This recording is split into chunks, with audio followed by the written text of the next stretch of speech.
So you have a brother that's been in jail for a very long time, and he's serving up to 60 years in prison for charges arising from a marijuana sale in 1994. Now, do you realize how many brothers are locked up on marijuana charges? A lot of brothers are locked up. They ain't out here just killing up a bunch of people, being a terrorist, etc. Right? A lot of brothers are locked up on weed. This is why they really don't want to legalize that, because every state that has legalized marijuana, the incarceration rate went down, like plummeted in every state, especially for black men. That's why they don't want it. States like Texas and places like that. Oh no, they're holding on not to get marijuana legalized. But so they're saying that the brother's name is Michael Thompson of Flint, Michigan. He's 69 years old. He spoke to the parole board during his virtual meeting on November 17. He said, "What I've done," he said, "before I come to prison, he said, I'm far from that. I'm far from that." He repeated again.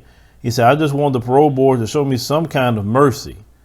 He said Thompson had been incarcerated for the past 24 years after being arrested for selling 3 pounds of marijuana to a confidential informant in 1994.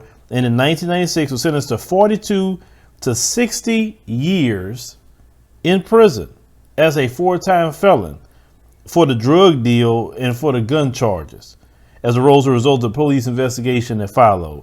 Now, they said during his time in prison, he has, mentored young people.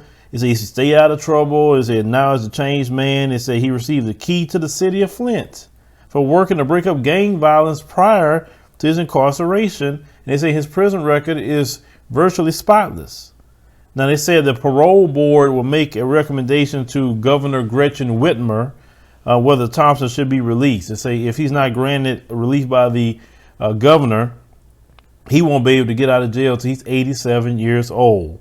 I mean, this is ridiculous, man. Now, they said at the time of the marijuana sale, Thompson did not have any guns on him at all. But they found 13 firearms upon searching his home. They said because he had prior felonies, he wasn't allowed to own any kind of weapons at the time period. Now, check this out. If he would have got caught doing the same thing today, okay, they said that he would have been in jail for a maximum for 4 years imprisonment if it was the exact same thing happened today. So there's a lot of brothers that's locked up on just draconian numbers. How you get somebody 42 years for selling weed? Seriously? Not heroin, not, cocaine. No, weed. That is so amazing.